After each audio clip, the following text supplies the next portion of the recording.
Hey there, it's Gina. Welcome back to the channel. So we are working on our Sewcialites blocks again today. We're doing one every week and I am really enjoying making these tiny little 3-inch blocks. I honestly didn't think I was going to like them, but I really do like the 3-inch blocks. So today we are going to work on this cute little block designed by Edyta from Laundry Basket Quilts. It's called the Snuggle Patch Block and it is very cute. We're going to make 4 flying geese and then just some squares, and it's going to be not too hard, probably middle of the road. And then I thought we would also go through and look at some of the other blocks that we have already made because they're very sweet and I want to go ahead and show them. So I'm going to move the camera and show those up close. We can kind of talk about fabrics that we're using, and I do also want to let you know that I am not going to be cutting on camera today for this block because it's just 4 very simple cuts. So the A is the background, the B is the center, we just need one of those, and then D, and then the C are the corners. So we only need 4 cuts and they're all very simple cuts. So I cut them exactly like the instructions showed.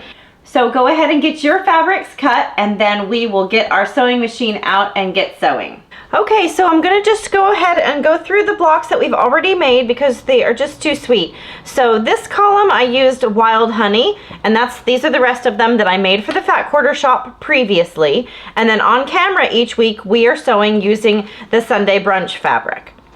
And so that's all of these with the little darker background. So we did our berry block already, definitely my favorite and super sweet. And then these are the very first ones that we made, the star block. And then these were the second ones that we made. And then let's see, the little hearts. They look so much different with different fabrics. That's why I just wanted to show them just so you can kind of get an idea of how cute they are and how much fun you can have just by pulling some different fabrics.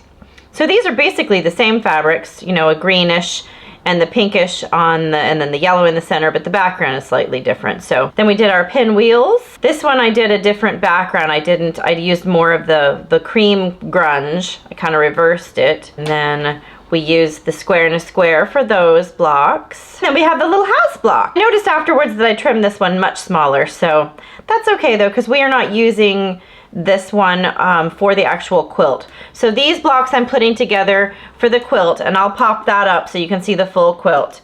But these blocks that I've made with the Sunday Brunch, we're just using those for some extra projects that we're sewing along. I just made the pin cushion last week, so you can see the little pin cushions that we made on camera.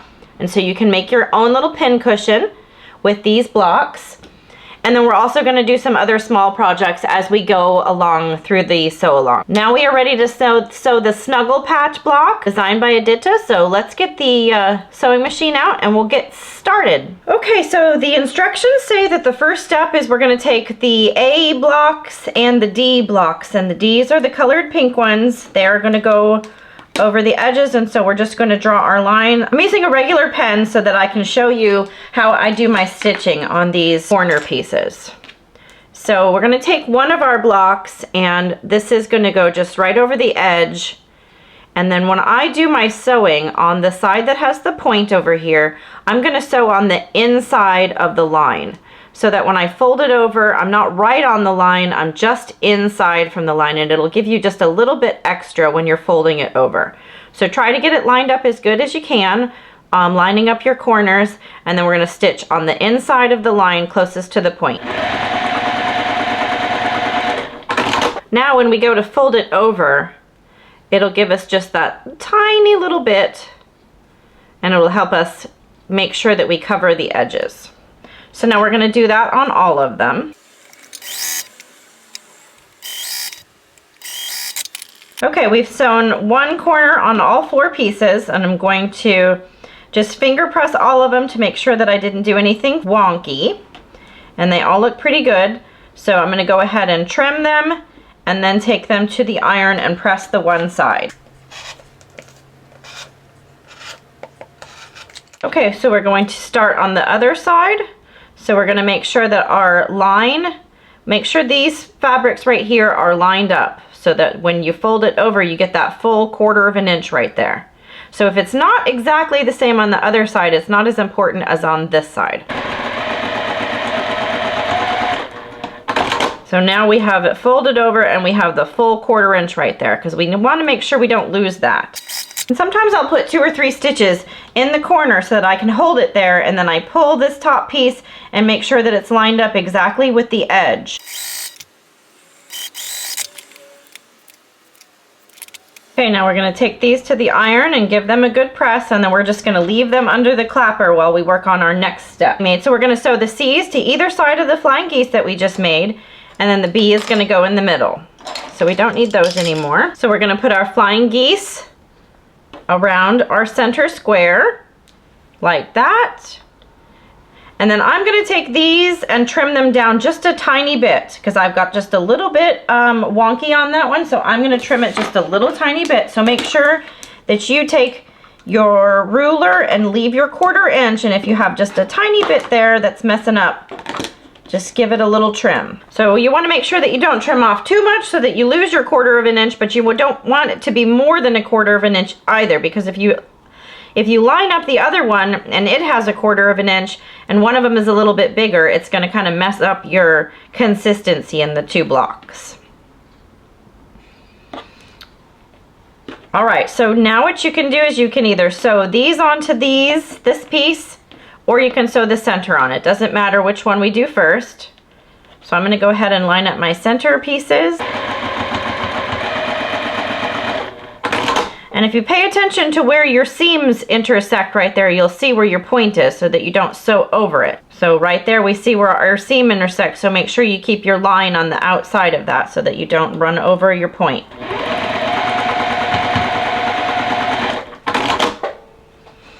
So I'm going to press these towards the center because it will be a little bit less bulky. We can leave that under the clapper while we're sewing these. So now we can do this top one. Then I leave it under there and get the next one ready. That way I can line it up to try to make sure that my 1/4 inch seam allowance is the same on both pieces. Now we can spin it and do the same thing for this one.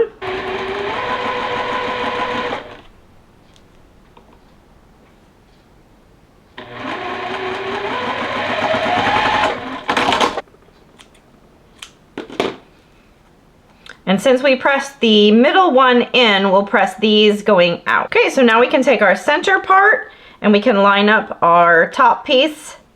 We'll nest these seams right here and pin them. We use our little pin cushion that we made in a previous video, so if you haven't checked that out, make sure you come and make pin cushions with us. I didn't have enough hands that time to take out my pin. Oh look, I sewed it on wrong. No, I sewed these on wrong. Crud. Okay, so I always leave my mistakes in the videos because that's just the way that the world works. So I just pull the end one until I can get it open a little bit. If your seam ripper is sharp enough, then once you have it open a little bit, you can just take it and slide it right through. So now we have that piece done. Anytime I do any seam ripping, I pull off all of the thread pieces and then I repress them. Kind of try to get them to look like they did when we started. So now we're going to take these 2 guys off. Honestly, this seam ripper is not as sharp as I thought it was. Might be time for a new one. Okay, we're going to repress these and then sew them the correct direction. Okay, let's put that one in the middle and then let's look at our diagram to make sure. So our points need to be going outward. That way. And that way. Well, now look at that. I'm sure some of you are watching going, wait, you're doing it wrong.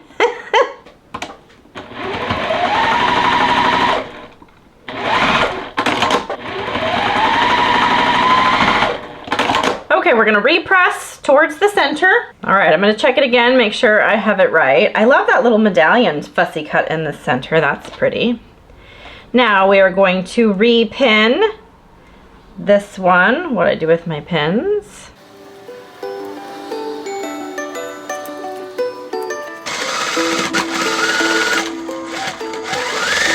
Okay, that looks pretty good. So now I'm not going to press, I'm just going to go ahead and do the other side, and then we'll press them all at the same time. I'm just using my fingers to nest those and feel where they nest best.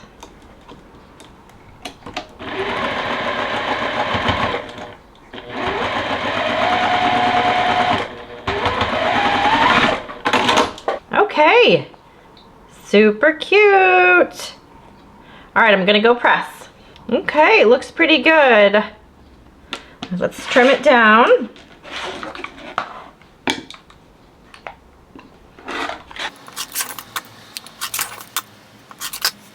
Very, very cute.